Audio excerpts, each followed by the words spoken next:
So we all know what happened last night, that the Democrats won in every seat in that election, in the 2025 election. And I was a little surprised because I thought the Republican was going to win in New Jersey, but that did not pan out. And I didn't think that that measure would get through in California, which it did, despite what the polls show. So right there, I mean, that plus the stories of bomb threats and SWAT, like these facilities, these polling stations being swatted. There's a lot of election fraud that's going on, and there's probably a lot more that has yet to come out, such as ballots weren't the right size, they weren't using the right markers, et cetera, et cetera.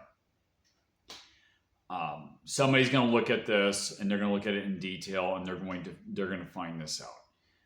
That much is obvious.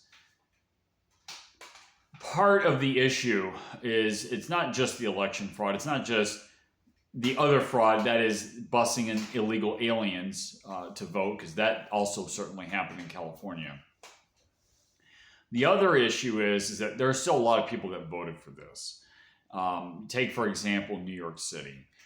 The guy is a straight-up communist, okay? Mondami, like an open, what they call a socialist, democratic socialist, but based on his rhetoric, he's a communist.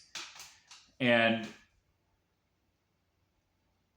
a lot of people voted for him because, identity politics. There's a lot of immigrants in New York City. Part of this is you got a lot of young people that are quote unquote educated that buy into the whole nihilistic egalitarian crud is what it is. It's anti-reason, anti-capitalistic, anti-life, etc. The reason why this happened is, like I said, it's the education system that had failed. It's the lack of thinking, because nobody knows how to think, apparently. A lot of people don't. And of course, the fraud. Now, here's the solution. The solution is, and I've said this many, many times over and over again, is that people need to learn how to think, okay? It's not just in the here and now. It's not just, obviously communism doesn't work. It's never worked. The people who vote for communism have no idea what they're talking about. But it goes deeper than that. Voting is a very serious thing, okay?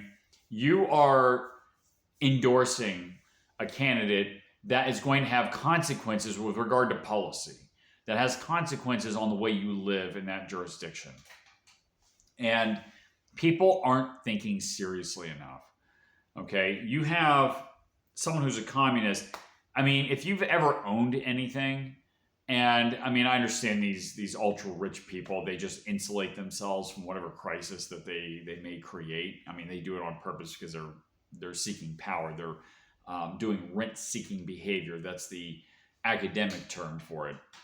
But if you are a working person, whether you're rich or poor, you would not in your right mind vote for communism, okay? Because you take pride in what you do, what you earn. These people that have been indoctrinated, that are, quote, educated, many of these people never lived in the real world. And this is a very serious problem. We have large swaths of the population, even here in the United States, that think communism is a good idea. A lot of young people do. And that's a very serious problem. The solution is people need to learn how to think. And it's not just, like I just mentioned before, it's not just thinking about the consequences. It's also a matter of self-efficacy. You need to learn how to be your own agent and to successfully change the environment around you so that something like communism doesn't sound as good, okay? You got a lot of people, and they're in the black pill sphere. You got a lot of people, and on the left and the right, people that talk about how doomed the world is, and the world's ruled by this or that. A very common trope is, the world's ruled by Jews, which is a whole another issue. I'll make a video on that later. Yes, there is a Jewish lobby. Yes, there's a special interest group. There is a bit of power that I don't think that group should have, but the implication is they make it sound like you can't do anything about it, which is nonsense. You need to believe in your own agency. You need to, and it has to be earned. You can't just be delusional about it. You have to be confident about it. And this is why this is so important. You need to learn how to process, like with reasoning, process information in such a way that you know yourself very well. You know how to manipulate your environment the way that suits the way you need it to be done, without violating the rights of other people, and to get things done, to get from point A to point B. And if you could do that, you won't be communist. These people are suffering from a mental disability. They don't know how to use their minds. Humans, whether they be cavemen and figuring out how to make stone tools better than what they've done it before, or whether today you're on a farm and you're making money on a farm or a small business, or you're an engineer or whatever you're doing.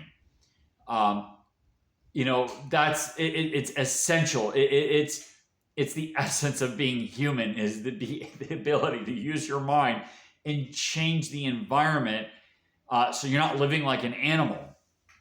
We have swaths of the population that doesn't know how to do that. And of course, no wonder the West is collapsing. And that's thanks to the education, the entertainment media, and the ruling elite, but also the philosophy, the ideas that are out there. So if you want to help solve this problem, you put out good ideas. You don't necessarily argue with people, but you put out good ideas, because those good ideas will outcompete the bad ideas. Okay? I advocate for reasoning. I advocate for laissez-faire capitalism, because those things work. I advocate for individualism, provided that, like I said, you're not violating the rights of other people. In other words, you're being rational, you're being constructive, and you're living in a capitalistic society. It works, okay? It really, really works. But the problem is the demoralized population needs to actually see that to believe it.